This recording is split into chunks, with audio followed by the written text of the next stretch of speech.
In every family, there comes a moment when love, loyalty, and belief collide. Tonight, on Sister Wives, that moment belongs to Aurora Brown, the soft-spoken daughter of Kody and Robyn, who finds herself in the eye of a storm she never asked for. A single sentence, spoken in the warmth of a family living room, will change everything. When you're just dating, Kody warns, his voice firm and proud, you're kissing another man's wife, until she becomes your wife. Fans are stunned. Aurora's boyfriend freezes. Robyn looks away. And in that one instant, the fragile piece of the Brown family begins to crack. Kody Brown has never been good at letting go. Once, he was the proud leader of a sprawling polygamous family, 4 wives, 18 children, and a dream of unity under one roof. But that dream shattered piece by piece. Christine walked away first, then Janelle, and finally Mary closed her door for good. All that remained was Robyn, and the small circle of her children.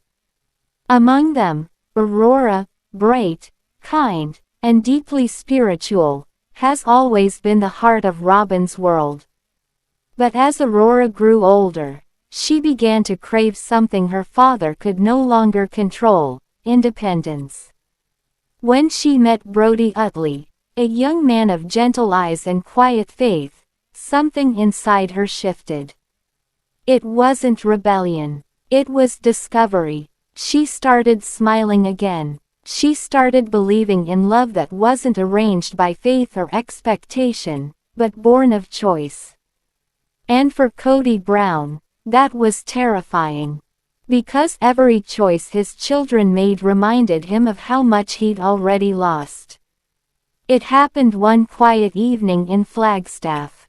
Aurora sat her parents down, nervous, clutching her phone, ready to share her secret.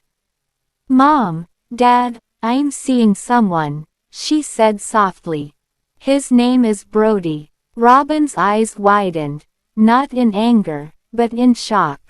Kody leaned forward, his hands clasped, his expression unreadable.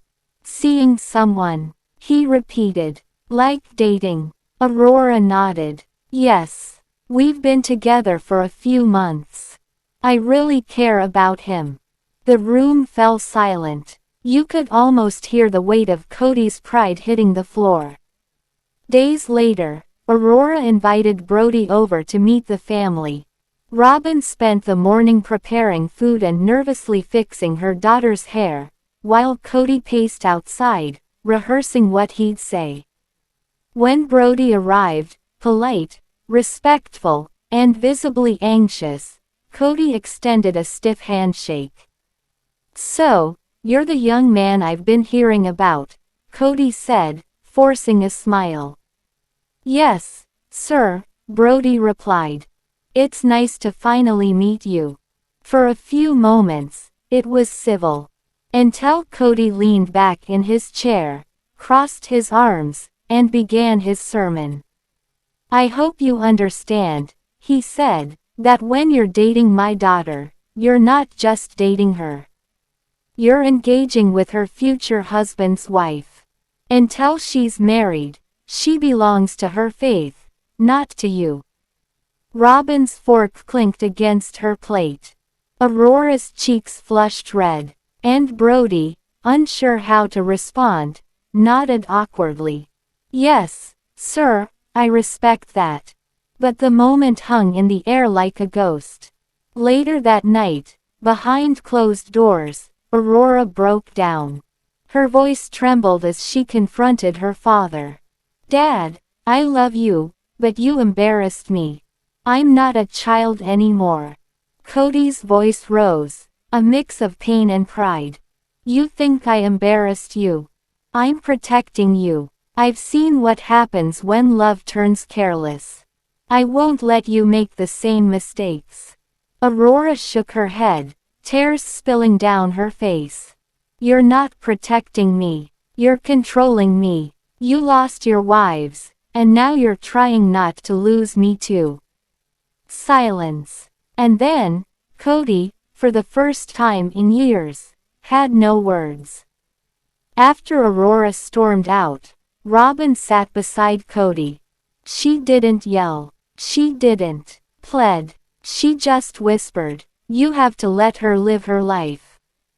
Kody stared at the wall, the reflection of his past flickering in his eyes.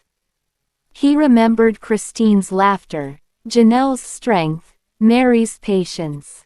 All gone. And now, even Robyn's calm voice seemed to tremble under the weight of his pride. "She's found someone good," Robyn said softly. "Don't ruin it because you're afraid of being alone." For the first time, Kody looked small, a man who had built a kingdom and now stood among its ruins. That night, Aurora wrote in her journal. She prayed for her father, not for him to agree, but to understand. She prayed for Brodie, for patience, for courage, for respect. And she prayed for herself, to stay kind, even when misunderstood. "I love my family," she wrote. "But I also love the freedom to choose who I am." That single sentence, quiet and simple, carried more power than any sermon her father had ever preached. The next episode aired on TLC. Millions watched as Kody Brown's face hardened, then cracked. Fans flooded social media. "That scene was so uncomfortable. Kody needs to stop treating grown daughters like property." Aurora handled it with more maturity than anyone expected. Aurora didn't respond publicly. Brodie stayed silent too. But in one candid moment, caught off camera, Aurora smiled at the producer and said, "He'll come around. He just doesn't know how to love without control yet." That line, soft, hopeful, and wise, became the episode's emotional heartbeat.